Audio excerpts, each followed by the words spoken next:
بسم اللہ الرحمن الرحیم نحمدہ ونصلی ونسلم علی رسولہ الکریم۔ مولانا جلال الدین رومی رحمۃ اللہ علیہ تحریر فرماتے ہیں کہ تالقان کے علاقے کا رہنے والا ایک آدمی جس کو شیخ ابو الحسن خرقانی رحمۃ اللہ علیہ کی زیارت کا بے حد شوق تھا، راستے کی دوری اور سفر کی مشکلات کا خیال آتا تو خرقان جانے کی ہمت نہ پڑتی۔ آخر ایک دن شوق زیارت نے اس کو بےتاب کر دیا۔ رخ زیبا کی زیارت کے لیے سامان سفر باندھ لیا۔ راستہ کٹھن اور دشوار گزار تھا، لیکن وہ ہمت کا پکا تھا۔ کئی دن تک پہاڑی اور جنگلی راستے سے ہوتا ہوا ایک طویل اور پرصعوبت سفر کے بعد آخرکار منزل مقصود تک پہنچ گیا۔ شہر خرقان میں آ کر اس نے الشیخ ابو الحسن رحمۃ اللہ علیہ کے گھر کا پتہ دریافت کیا۔ وہاں جا کر نہایت ادب کے ساتھ دروازے کی زنجیر ہلائی۔ تھوڑی دیر کے بعد ایک عورت نے کھڑکی سے جھانک کر پوچھا، کون ہے؟ اس نے جواب دیا، میں حضرت شیخ ابو الحسن علیہ الرحمہ کی قدم بوسی کے لیے شہر تالقان سے حاضر خدمت ہوا ہوں۔ اس عورت نے کہا، واہ میاں درویش، بھلا یہ بھی کوئی مقصد تھا جس کے لیے تو نے اتنا طویل اور کٹھن سفر طے کیا؟ معلوم ہوتا ہے تو نے دھوپ میں اپنی داڑھی سفید کی ہے۔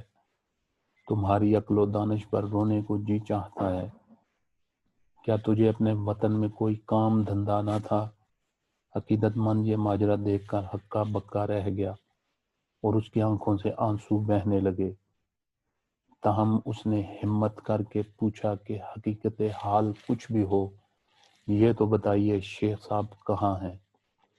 چونکہ وہ عقیدت کا ہاتھ تھام کر آیا تھا، اس لیے خاموش رہا۔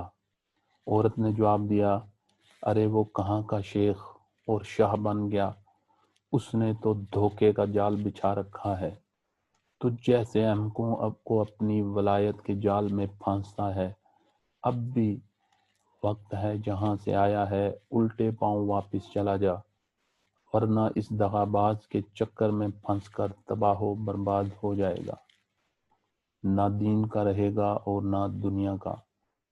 وہ بڑا حضرت ہے، اس کی زبان اور آنکھوں میں ایسا جادو ہے کہ اچھا خاصا عقل مند بھی اس کے فریب میں آ جاتا ہے۔ بھلا نبی صلی اللہ علیہ وآلہ وسلم اور آپ صلی اللہ علیہ وآلہ وسلم کے اصحاب رضی اللہ عنہم کا یہی طریق تھا؟ ان جیسے لوگوں نے تو تقوی اور احکام شریعت کو پس پش ڈال دیا ہے۔ آج تو یہ ایک عمر رضی اللہ تعالیٰ عنہ کی ضرورت ہے جو سختی سے ان لوگوں کا محاسبہ کرے۔ اب تو شیخ کے معتقد کے صبر کا پیمانہ لبریز ہو گیا اور کہنے لگا، چراغ ترے اندھیرا۔ بی بی، شیخ کے انوار فیوز سے ایک دنیا جگمگا رہی ہے اور ان کی عظمت نے افلاک کی رفعتوں کو چھو لیا ہے۔ چاند پر تھوکنے والا اپنے منہ پر ہی تھوکتا ہے۔ کتا دریا میں گر جائے تو پانی ناپاک نہیں ہوتا۔ آفتاب عالم تاب پر لاکھوں پھونکے مارو، کبھی نہیں بجھ سکتا۔ چمگادڑ رات کے اندھیرے میں اڑنے والی سورج کو نکلنے سے کیسے روک سکتی ہے؟ غرض درویش نے شیخ کی اہلیہ کو ایسی کھری کھری سنائی کہ وہ اپنا سا منہ لے کر رہ گئی۔ وہ آدمی وہاں سے نکل کر شہر کے لوگوں سے شیخ کا پتہ پوچھنے لگا۔ کسی نے بتایا کہ وہ جنگل کی طرف گئے ہوئے ہیں۔ یہ سنتے ہی وہ راہ حق کا مسافر دیوانہ وار شیخ کی تلاش میں جنگل کی طرف روانہ ہو گیا۔ راستے میں شیطان نے اس کے دل میں وسوسے ڈالنے شروع کر دیے۔ سمجھ میں نہیں آتا آخرکار شیخ صاحب نے ایسی بےہودہ بدتمیز اور زبان دراز عورت کو اپنے گھر میں کیوں رکھا ہے؟ عجیب معاملہ ہے، یہ میاں بیوی آپس میں کس طرح زندگی گزارتے ہوں گے؟ ایک آگ ہے اور دوسرا پانی، ان مجموعہ اضداد میں محبت کیسے ہو سکتی ہے؟ ایسے وسوسے آتے بیچارہ گھبرا کر لاحول پڑتا اور کانوں کو ہاتھ لگاتا۔ شیخ کے بارے میں ایسے خیالات کو دن میں جاگزیں کرنا نادانی ہے۔ انہیں سوچوں کا تانا بانا بنتا چلا جا رہا تھا کہ آخر دل نے کہا اس میں بھی کوئی بھید ہوگا۔ وہ انہی خیالات کی دنیا میں گم تھا کہ اس کی نظر ایک شخص پر پڑی جو شیر کی پیٹھ پر اس شان سے سوار تھا کہ پیچھے لکڑیوں کا گڈھا لدا ہوا تھا اور ہاتھ میں سیاہ سانپ کا کوڑا۔